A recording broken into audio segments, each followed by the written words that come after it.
रात्रि का करीब 1:30 बजे का वक्त होता है। एक घर के अंदर 4 सदस्य बैठे होते हैं और वो चारों एक व्यक्ति को इस रास्ते से हटाने का प्लान बना रहे होते हैं। उससे पहले उनमें एक 14 साल का लड़का भी होता है। वो कहता है कि अगर मैं इस सब में तुम्हारा साथ दूंगा तो मेरे हिस्से में क्या आएगा। फिर उनमें से एक महिला बोल पड़ती है और वो कहती है कि बंटवारा उसी तरह से होगा जैसा हम पहले कह चुके हैं। बड़े वाले बेटे को सरकारी नौकरी मिलेगी और आपको बचे हुए जो पैसे, जो LIC के पैसे होंगे या और किसी तरह का भी फंड आएगा, उस पैसे को आपको दे दिया जाएगा और बाकी जो मैं बची, मेरे को जो प्रॉपर्टी होगी वो प्रॉपर्टी मेरे हिस्से में आ जाएगी। इसी तरह से चौथे आदमी का भी बंटवारा कर दिया जाएगा। चारों लोग मिलकर क्राइम को अंजाम दे डालते हैं और उन्हें लगता है कि शायद हम कभी भी इस क्राइम में पकड़े नहीं जाएंगे, लेकिन 24 घंटों के अंदर ही इस क्राइम का खुलासा होता है। पुलिस उन लोगों पर शक नहीं कर रही थी, उन लोगों के प्रति तो संवेदना थी, लेकिन जब उन लोगों के बारे में पता चलता है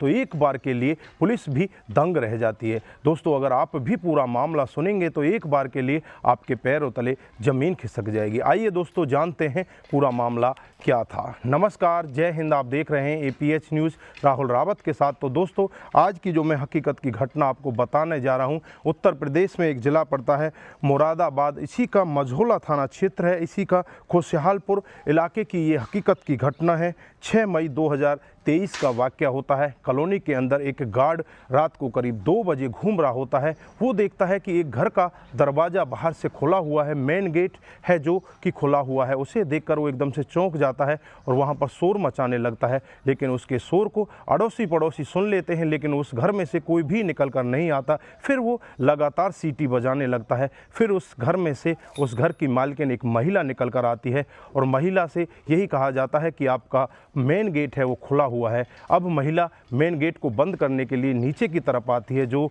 और वहाँ पर पड़ोसी होते हैं वो अपने घर के तरफ जा ही रहे होते हैं। तभी वो महिला ज़ोर ज़ोर से चीखने लगती है, चिल्लाने लगती है, रोने लगती है। उसकी आवाज़ को सुनकर पड़ोसी दौड़े दौड़े उसके घर पर जाकर देखते हैं तो घर पर जाकर देखा जाता है उस घर का मालिक, जिसका नाम जयदेव सिंह होता है, उम्र 45 साल, जो SDM का ड्राइवर होता है। उसकी हालत बहुत ही ज़्यादा गंभीर बनी होती है, सर से बहुत ज़्यादा खून निकल रहा होता है। आनन फानन में ही उसे नज़दीकी सिविल हॉस्पिटल में ले जाया जाता है।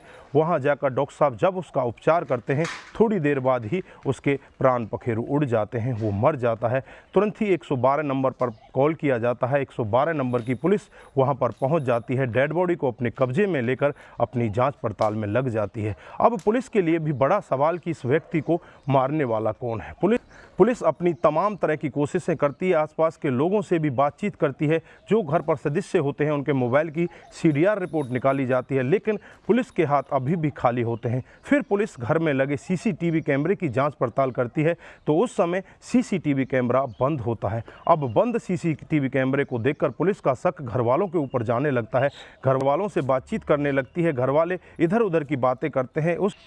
इस घर में 4 सदस्य होते हैं, जिसमें बड़े वाला बेटा निहाल सिंह, जिसकी उम्र 17 साल, छोटे वाला बेटा सतनाम सिंह, उम्र 14 साल, और एक बेटी होती है जिसका नाम सिमरन, उम्र 11 साल। और वहीं पर एक महिला बैठी होती है जिसे जयदेव सिंह की वाइफ बताया जा रहा था, जिसकी उम्र लगभग 22 साल होती है। अब एकदम से पुलिस का दिमाग ठनकने लगता है कि इसके बच्चे इतने बड़े बड़े हैं, लेकिन इस औरत की उम्र 22 साल कैसे हो सकती है। फिर उसके बारे में जांच पड़ताल की जाती है तो पता चलता है कि इस औरत का नाम दीपा है, इसकी उम्र 22 साल है। जयदेव सिंह की ये दूसरी पत्नी है। पहली पत्नी जिसका नाम होता है पुष्पा कौर, जिसकी 25 जुलाई 2020 को हार्ट अटैक आने की वजह से मौत हो जाती है और 25 नवंबर 2022 को ये दीपा कौर से शादी कर लेता है। शादी के बाद ये घर में बड़े ही अच्छे से रहने लगते हैं। दीपा कौर को पुलिस अपने पास बुलाती है, पास बुलाकर उससे पूछताछ करने लगती है तो दीपा कौर बातों में उलझने लगती है। फिर सख्ती के साथ दीपा कौर से पूछा जाता है तो दीपा कौर बताती है कि साहब,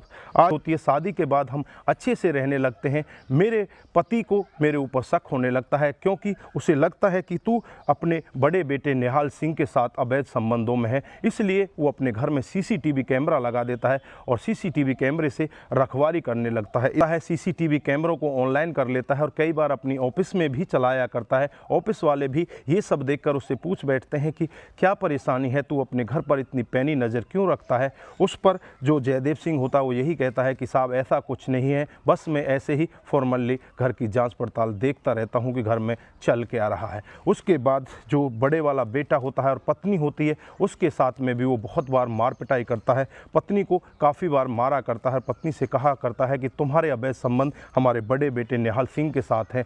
निहाल सिंह भी उसे बचाने के लिए आता है तो उसके साथ भी मार पिटाई करता है। ये रोज़ रोज़ का सिलसिला होता है और वो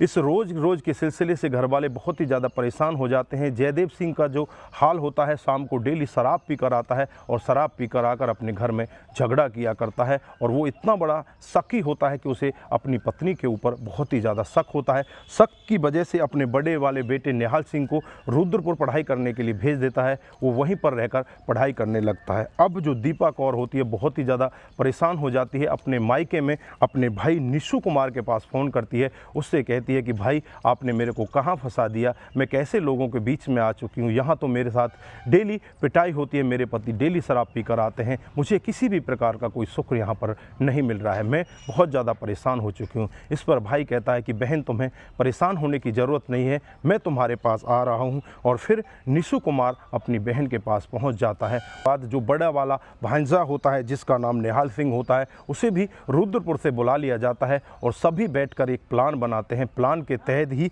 सिंह है उसे रास्ते से हटाने का प्लान बना दिया जाता है। इस सब से पहले वो एक बात और करते हैं कि बढ़कर एक प्लान बनाते हैं और प्लान के तहत ही वो आपस में बंटवारा करते हैं। वो कहते हैं कि बड़े वाले बेटा जिसकी उम्र 17 साल है, कुछ दिन में ही 18 साल हो जाएगी, उसको सरकारी नौकरी मिल जाएगी और जो बाकी बकाया फंड होगा वो छोटे वाले बेटे और बेटी को दे दिया जाएगा। बाकी जो प्रॉपर्टी है वो उस महिला को दे दी जाएगी। इस प्लान के तहत ही 6 मई 2023 को रात्रि का करीब 1 बजा होता है। 1 बजे ये चारों लोग उस व्यक्ति के कमरे में पहुंच जाते हैं जिसका नाम जयदेव सिंह होता है। और जयदेव सिंह उस वक्त बहुत ही ज़्यादा नशे में होता है, बहुत गहरी नींद में सो रहा होता है और किसी भारी वस्तु से उसके सर पर मारा जाता है जिससे बहुत ही ज़्यादा खून बहने लगता है। अब फिर एक डंडा उठाया जाता है, डंडे को उठाकर इसकी गर्दन पर रखा जाता है। एक तरफ तो बड़े वाला बेटा उस डंडे पर लटक जाता है, दूसरी तरफ छोटे वाला बेटा उस डंडे पर लटक जाता है। इधर जो पत्नी होती है पैरों को पकड़ लेती है और जो इस पत्नी का भाई होता है निशु, वो उसके मुँह को बंद कर लेता है।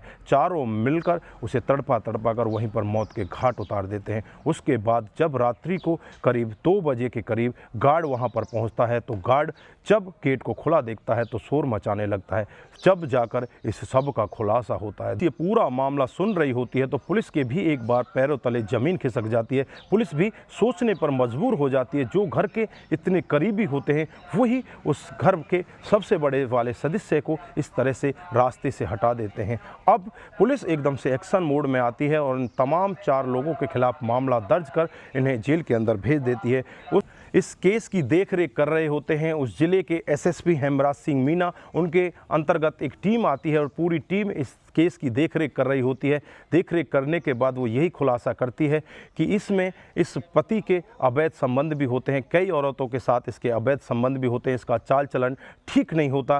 कहा तो यहाँ तक भी जाता है कि जो दीपा कौर होती है उसकी अपने सौतेले बेटे के साथ में अवैध संबंध भी होते हैं। इसकी पुष्टि अभी तक हो नहीं पाई है, लेकिन पुलिस के सूत्रों के अनुसार ये सब कहा जाता है। तो दोस्तों, इस घटनाक्रम पर आप क्या बोलना चाहते हैं? दोस्तों, इस घटनाक्रम को सुनाने का उद्देश्य किसी को बरगलाना, किसी को बहकाना, किसी पर किसी प्रकार का दबाव बनाना नहीं है। हमारा उद्देश्य बस यही है कि आप लोग जागरूक हों और ऐसे क्राइम के बारे में जानें जो डे बाय डे हमारे समाज में बढ़ते जा रहे हैं। दोस्तों, आज के लिए बस इतना ही। फिर मिलते हैं किसी नए मोड़ के साथ। तब तक के लिए आप अपना ख्याल रखें, अपने परिवार का ख्याल रखें, सतर्क रहें, सावधान रहें और ऐसे क्राइम को अपने आसपास ना होने दें।